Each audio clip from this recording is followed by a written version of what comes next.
Hello friends, स्वागत है आपका मेरे चैनल में। अगर आप मेरे चैनल पर नए हैं तो सब्सक्राइब बटन ज़रूर दबा दें ताकि आपको नई नई मूवीज़ और सीरीज़ का हिंदी एक्सप्लेनेशन इसी तरह मिलता रहे।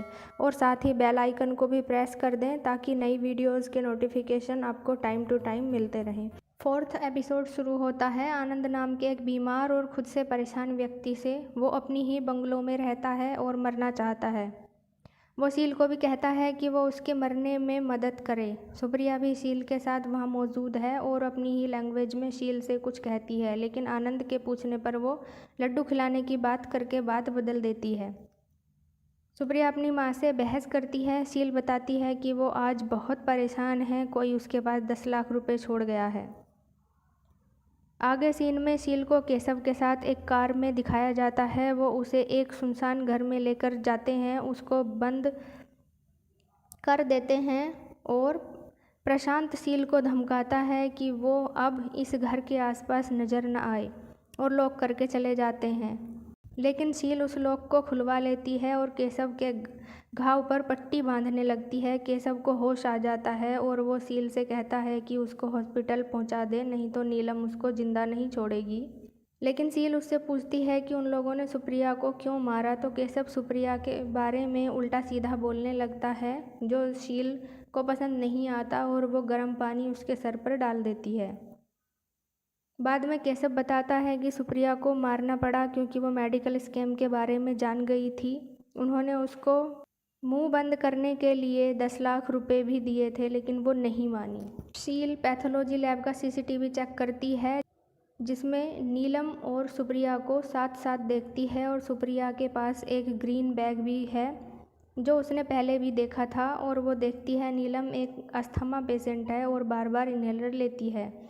उसके बाद वो इन्हेलर लाती है और उसमें साइनाइड इंजेक्ट करती है और जब जवाहर की 13वीं में पहुंच जाती है नीलम के इन्हेलर से बदलने के लिए। वो इन्हेलर बदलने ही वाली होती है कि पीछे से रघु आ जाता है और कहता है कि उससे कोई मिलने आया है। शील देखती है कि उसके पति यश है जो उससे लड़ रहा होता है कि आज सुप्रिया की 13वीं है, उसको वहाँ होना चाहिए था और वो जवाहर की 13वीं में है। शील यश से कहती है कि सुप्रिया की आत्मा को 13वीं करने से शांति नहीं मिलेगी। नेक्स्ट सीन में नीलम और रघु को प्रशांत और शंकर पर शक हो गया था। उनके आदमी उन्हें बहुत मारते हैं और एक कमरे में बंद कर देते हैं। शील अपने क्लिनिक पर पहुंचती है और वहां काम करने वाले लड़के से पूछती है कि यश वहां क्यों नहीं है, तो लड़का बताता है कि वो किसी के घर काम करने गए थे और उससे कुछ सामान मंगवाया है और वो भी देने जा रहा है। तो शील उससे वो सामान ले लेती है और कहती है कि वो खुद पहुंचा देगी। जब वो उस घर में पहुंचती है तो एक औरत दरवाज़ा खोलती है।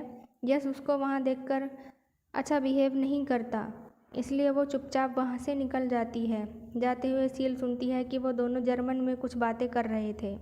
आगे सीन में हम देसाई और नीलम को साथ साथ देखते हैं। देसाई मेडिकल स्कैम का मुख्य आदमी था जो एक डील के लिए मिलने आया था और नीलम देसाई को ब्लैकमेल करके बड़ी चालाकी से वो डील मनवा लेती है। हम देखते हैं कि दूसरे रूम में फारूक भी है जो इनकी बातें सुन रहा है।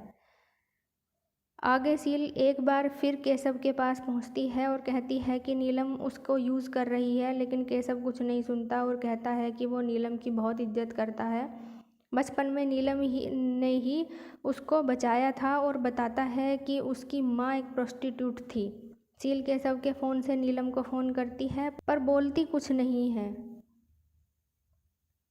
नीलम केशव की लोकेशन ट्रैक करते हुए उसको ढूंढने निकल पड़ती है।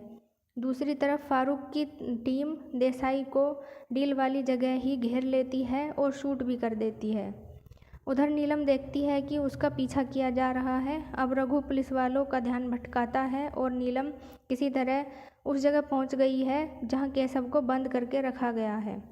नीलम केशव का फ़ोन मिलाती है और आवाज़ का पीछा करते हुए अंदर जाती है। शील पीछे से शटर लगाकर जहरीली गैस खोल देती है। नीलम अंधाधुंध फायरिंग शुरू कर देती है जिससे घबराकर शील का जूता एक सिलेंडर में फंस जाता है और एक सिलेंडर भी खुल जाता है जिससे शील का दम घुटने लगता है।